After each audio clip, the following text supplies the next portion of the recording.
जन्म भी कहाँ हुआ था? बदरेवा।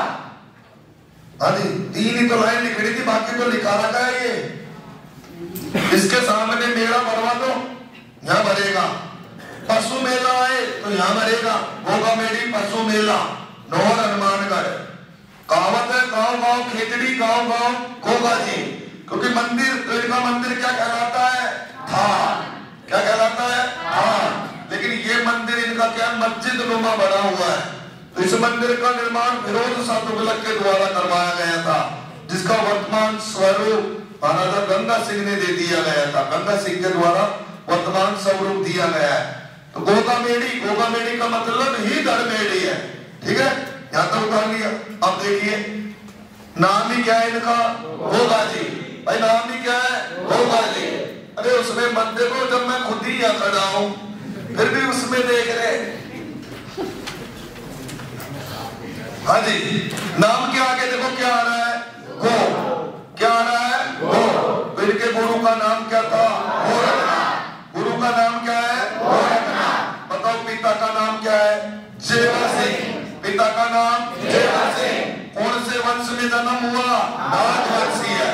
नागवंशी है चौहान। तो नागवंशी चौहान कुल में जेवर सिंह, माता कौन थी? बाछड़दे। माता कौन है? बाछड़दे। तो बाछड़दे के, अब यहाँ पे क्या है, बाछड़दे का विवाह जेवर सिंह के साथ में जब होता है, कई वर्ष हो जाते हैं, लेकिन बाछड़दे जेवर सिंह के कोई संतान नहीं होती है। तो फिर क्या है कि आप जानते हो, जब महिला की शादी हो जाती है, संतान नहीं होती है, तो आसपास के लोग, समाज महिला के प्रति कैसी भावनाएं देखना शुरू कर देते हैं। तो लोग आपस में बात करना शुरू कर देते हैं, खासतौर से माताएं, महिलाएं, क्योंकि काम महिलाओं को जाता है। शुरू से ये श्रापित है महिलाएं। युधिष्ठिर के समय से युधिष्ठिर ने अपनी माता कुंती को श्राप दे दिया था कि माता तुमने बात छुपाई है, लेकिन मैं श्राप देता हूं कि कोई भी भविष्य में महिला किसी भी बात को नहीं छिपा पाएगी। तो इनको आप गुप्त बातें अगर बता दोगे तो अच्छा कितनी कोशिश कर लो, ये बचा ही नहीं सकती, क्योंकि ये संस्कृति है। आप चाहकर भी नहीं बदल सकते, कितनी कोशिश कर लो, संस्कृति कभी नहीं बदली जाती है। और आपको तो गर्व होना चाहिए अपने राजस्थान की संस्कृति पर, इसको तो दुनिया अपनाती है। आप देखिए पूरे भारत के नक्शे को देखना, पूरे भारत के नक्शे में सबसे भारी जो भोजन है वो अपने राजस्थान का ही है, क्योंकि आपके लोग भी तो भारी है, लोग भी भारी है। ये हरियाणा के तो फिर भी कहते थे कि हरियाणा की है, ये अपने राजस्थान वाले कल्चर से मर गए, जानते नहीं ये कल्चर क्या है। कितना फेंका हरियाणा वालों ने, निवासी मीटर भाला फेंका नीरज चोपड़ा ने। तुम्हारा इतिहास याद करना, वो महाराणा प्रताप 2.5 किलोमीटर दूर था मानसिंह, लेकिन भाला फेंका 42 किलो का, तो कहा गया 2.5 किलोमीटर दूर औंधा टूट गया था मानसिंह का, छिप गया। आप सोचिए 42 किलो हिलवा नहीं बता दो आज की पीढ़ी से। तो तुम बोलते क्योंकि अपना खान पान संस्कृति थी ये। अब संस्कृति क्या है? सुबह उठते ही पास्ता, बर्गर, एक वो क्या आता है, उसको क्या बोलते हैं, पास्ता ही है नहीं, पेटी, एक और है वो क्या है, इधर से आए क्या वहां, सैंडविच, अरे ना ना इधर एक अलग ही है वो, डब्बे में गोल गोल सा आता है। अरे मुझे आपको लग रहा है मुझे पता नहीं है, लेकिन मैं चेक कर रहा हूँ इधर को, पिज्जा वाले कौन कौन है। तो ये इधर से आता है, इनको सब पता था पिज्जा। तो ये पिज्जा वाली पीढ़ी आ चुकी है। जबकि राजस्थान का सबसे भारी भोजनों में राज किया भोजन अपना दाल बाटी चूरमा। हर किसी की पार पर नहीं पड़ती है पचाने की, लेकिन राजस्थानी लोग ही ऐसे, आप देख रहे ना, कहीं आपको घूमने की आवश्यकता नहीं है। राजस्थान की संस्कृति है ये, इसका अभिमान किया करो, गौरव किया करो, क्योंकि अपना कल्चर है। तब साउथ वालों को शर्म नहीं आती है, तो अपन को कैसी शर्म है, अपन क्या आधुनिकता की तरफ जा रहे हैं। जबकि आधुनिकता की तरफ मत जाइए, आपकी संस्कृति ही आपकी विरासत है, इसे बनाए रखिए। संस्कृति से दूर जाओगे तो परिणाम अलग आएंगे। करीरी गांव की जो घटना है, करीरी गांव की जो घटना है, लास्ट में संस्कृति काम आई ना। इसीलिए मैं आपसे कहता हूँ बार बार, संस्कृति जरूरी है।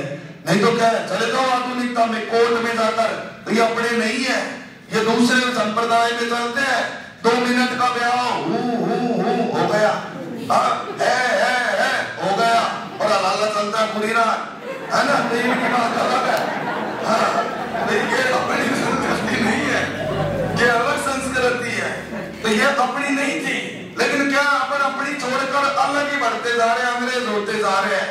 जबकि आप देखना राजस्थानी कितना ही होटल वाला मेन्यू कार्ड लाकर टेबल पे रखते, मैं गारंटी से कह सकता हूँ ये यूं ही है, बैठ गया मेन्यू कार्ड सामने, ए यार वेटर बुलाएगा, काई है वो क्या वो सामने मेन्यू कार्ड पड़े तो है ना बता काई है।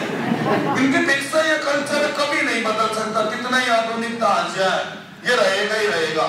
महिलाओं को कभी सब्जी खरीदते हुए देख लेना, सब्जी बेचने वाला भी जान रहा है इनको चाहिए आलू टमाटर ही, लेकिन शुरुआत ऊपर से होगी। गोभी का भाव है 80 रुपया किलो, अच्छा करेला का भाव है 130 रुपया किलो, चले अगर आलू देगा 5 किलो, या मैं टमाटर भी डाल दीजो, हरी मिर्ची भी डाल दीजो, और एक चाय और बनेगी, अदरक और दे दीजो, और फिर जाता जाता एक लहसुन की कड़ी और देता हूँ, होगी सब्जी 30 रुपया में।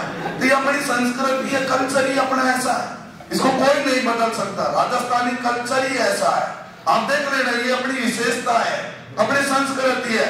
सुबह कलेवा चलता है यहाँ, ब्रेकफास्ट है ना, फुल नाइट डिनर लंच, समझ में को ना या लोगन को राजस्थानियों की विशेषता क्या है? सुबह बैठेगा कलेवा आओ, वही टाइम पूछ लेगा सुबह का खाना मैं खाई है, उसी समय सामने रखा खाने का, लेकिन आगे की चिंता इनको पहले ही हो जाएगी। सुबह खाई की सब्जी बनेगी, और फिर सुबह के पे बैठेंगे तो खेगा दिन में खाई है, दिन में की कहेंगे तो बैठेंगे दिन में, रात को खाई बना वो पहले ही भविष्य की चिंता।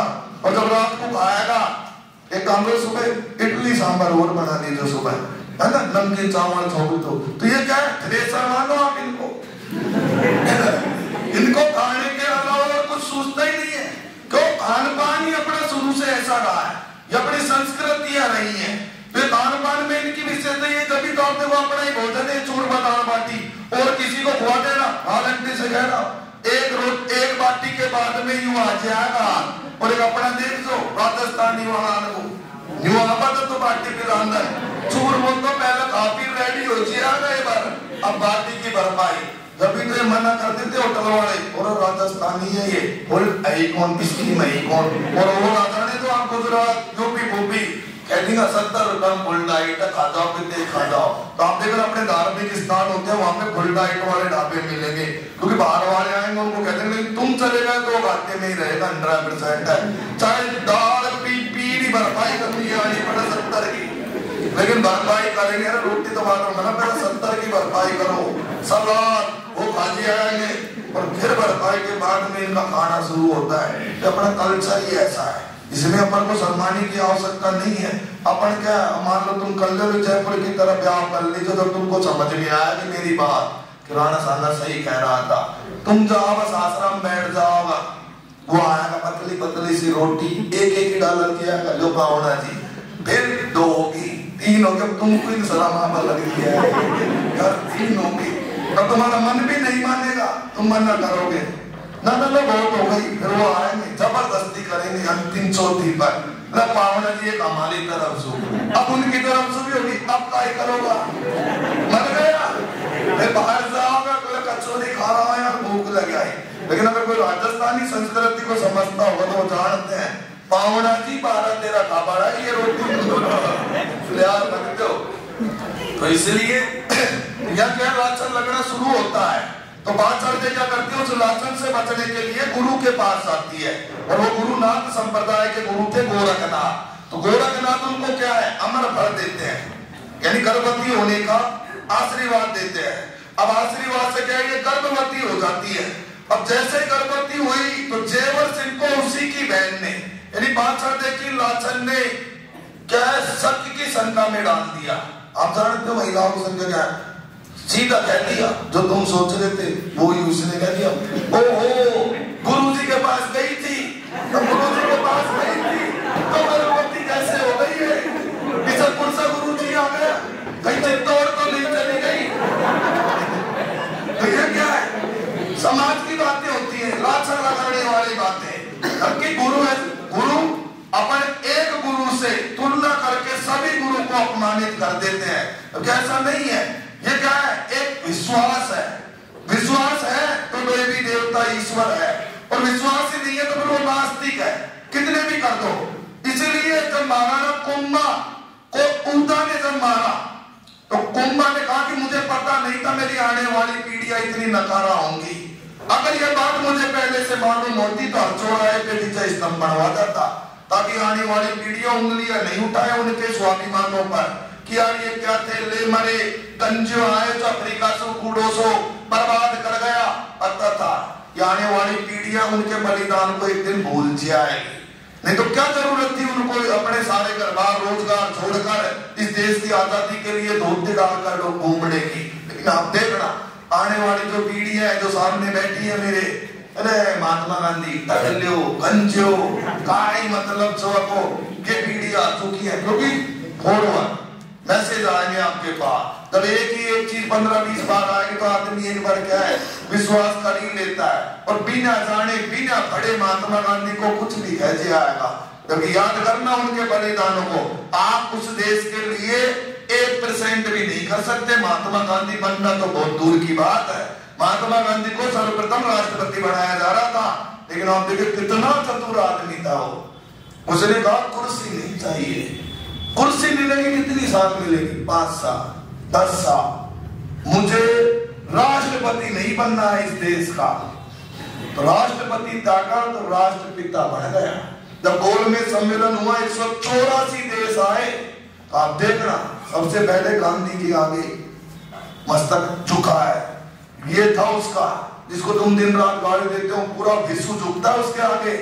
ये भारत जाएंगे तो उसी गांधी के आगे झुकना पड़ेगा विदेश में। विदेशी मूर्ख थोड़ी है, पढ़े लिखे हैं, जानते हैं गांधी क्या था और क्या करके गया है।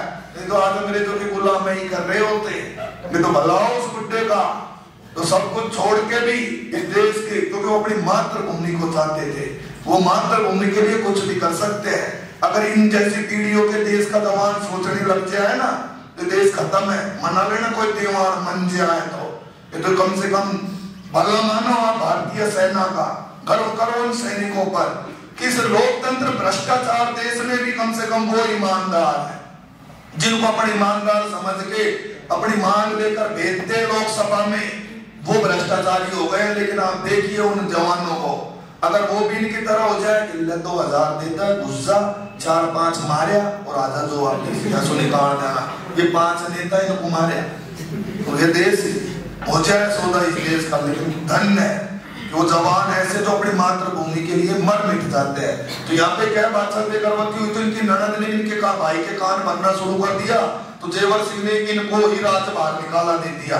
और जब ये जा रही थी बैलगाड़ी पर, तो ऐसा कहते हैं कि उदंती है कि गोगा जी जब गर्भ में थे तो गोगा जी ने भगवान से, ईश्वर से प्रार्थना की कि हे भगवान मेरा जन्म घर से बाहर नहीं होना चाहिए, क्योंकि ये हमारी संस्कृति नहीं है।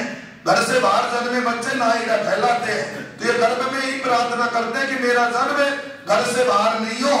तो अचानक बैल को सांप काटता है, पुनः बाछल देखो ददरेवा में लाया जाता है। इसलिए इनकी मान ली, इनका नाम तो देखो एक अक्षर तो गुरु का लिया, और बैल की काटने की वजह से आ रहे हैं तो दूसरा गाय का लिया गया, इसलिए इनका नाम ही क्या रखा गया, गोगा जी।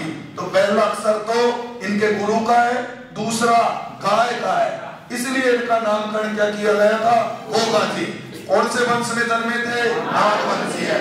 अब बताओ इनकी पत्नी कौन थी, तो इनकी पत्नी कौन है, केलमदे। तो जब केलमदे के साथ में गोगा जी विवाह हो रहा था, तो गोगा जी के मात्र 3.5 फेरे हुए थे।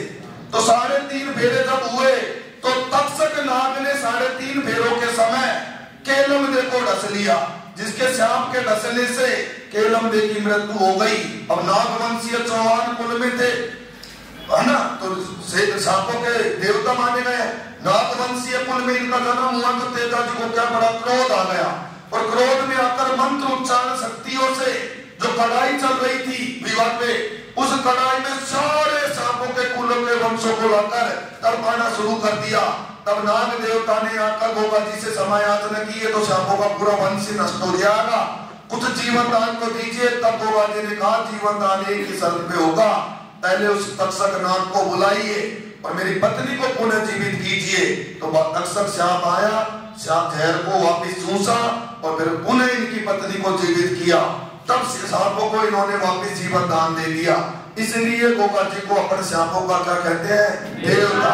लेकिन सांपों का तो और भी है, लेकिन अगर दो एग्जाम में क्या दोनों आगे क्या कर लोगे तेजा जी, तो उनको तो क्या गायों को छुड़ाया था, तो वो तो है गायों के देवता। सांपों के देवता अपने कौन है? गोगा जी। मेला कितनी जगह भरेगा? 2। एक कहलाएगी शीर्ष मेरी, एक कहलाएगी गोरा मेरी। अब क्या किसान भी इनके नाम की क्या राखी बांधते हैं। जब किसान पहली बार हल चलाता है, हाँ जी, सारे राजस्थानी बैठे हुए छोटा सा क्वेश्चन पूछता हूँ, और अधिकतर किसान, अधिकतर क्या मैं कह सकता हूँ 100% किसान पुत्री बैठे हुए हैं। आप देख रहे हैं किसान पुत्रों की हालत क्या है। मैंने कहा ना आधुनिक हो चुके हैं। बताना, खेत में जो पहली बार हल चलाया जाता है क्या कहते हो उसको? हाँ, पहली बार जो चलाया जाता है,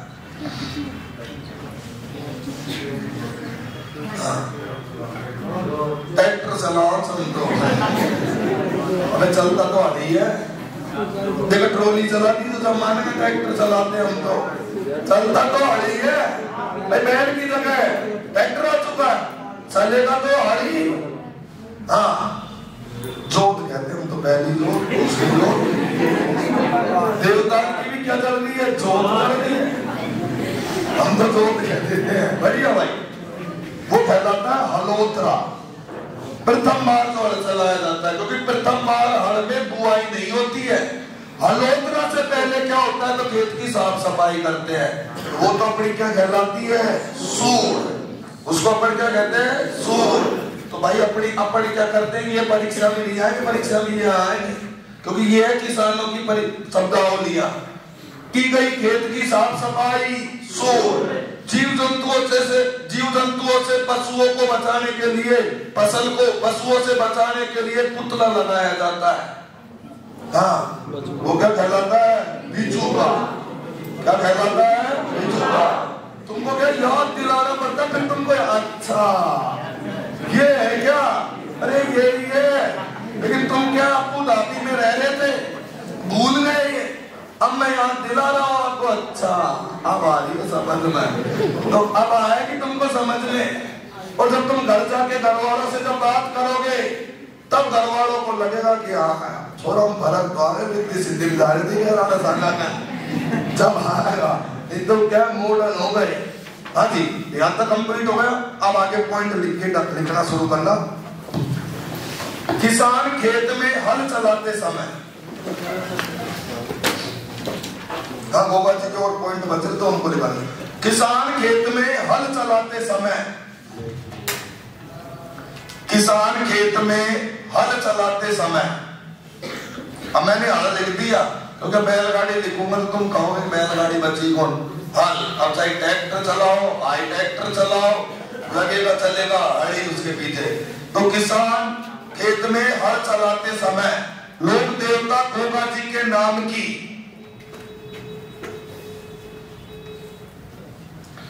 लोक देवता गोगा जी के नाम की हल में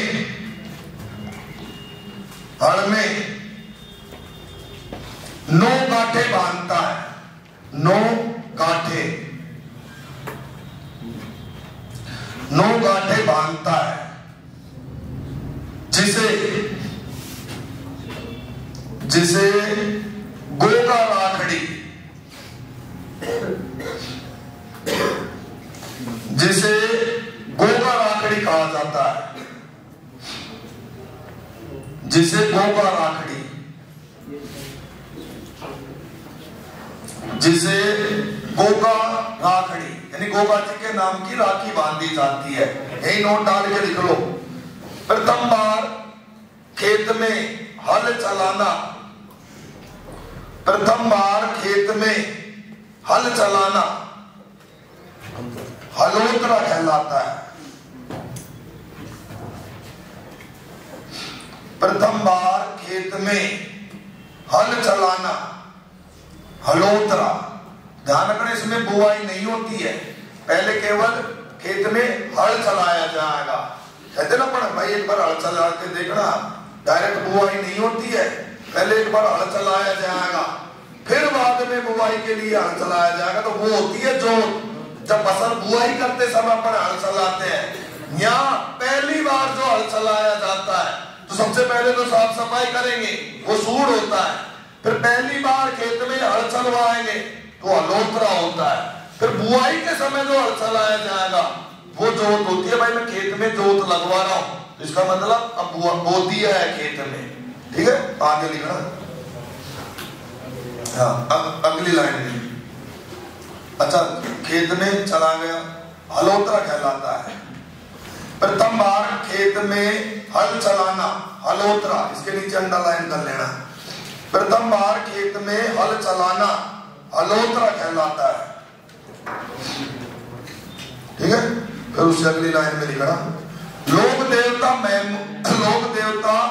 गोगा जी ने, लोक देवता गोगा जी ने तुर्की शासक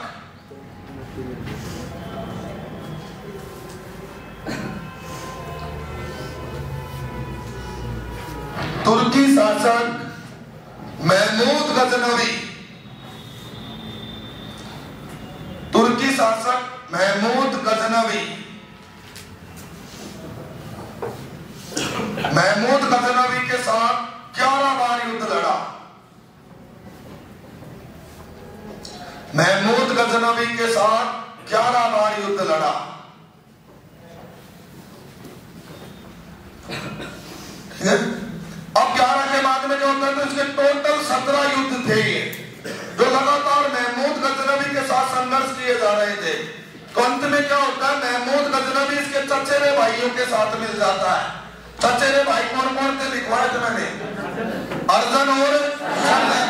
तो अर्जन सर्जन क्या करते, भाइयों को बंदी बनाकर ले आते हैं, तो वापिस गजनवी क्या करते हैं, अर्जन सर्जन के साथ में युद्ध लड़ने के लिए जाते हैं। और भाइयों को छुड़ाने के लिए जब उन्होंने युद्ध लड़ा, तो अर्जन सर्जन के विरुद्ध जब ये लड़ रहे थे, तो युद्ध में लड़ते हुए इनका क्या है, शीश धड़ से अलग हो गया। अब शीश जब धड़ से अलग हो गया, तो शीश तो इनका गिर गया शीर्ष मेढ़ी यानी ददरेवा में, यहाँ गिर जाता है। और इनका धड़ बिना शीश के लड़ते हुए, दोनों हाथों में तलवार, बिना शीश यानी कटा हुआ शीश धड़ी धड़ा पर, और लड़ते लड़ते सेना से लड़ते लड़ते नौर हनुमानगढ़ तक चले जाते हैं। तब महमूद गजनवी कहता है कि जिंदगी में पीर तो बहुत देखे हैं, लेकिन जीवन में आज मुझे जिंदा पीर दिखाई दे रहा है। तो जिंदा पीर, जोर पीर अपना देवता कौन था, गोगा जी का। इसलिए एक मंदिर इनका किस नाम से पूजा जाता है, गोगा मेढ़ी। अगली लाइन में लिखना, गोगा मेढ़ी का निर्माण, गोगा मेढ़ी का निर्माण फिरोज शाह, फिरोज शाह तुगलक,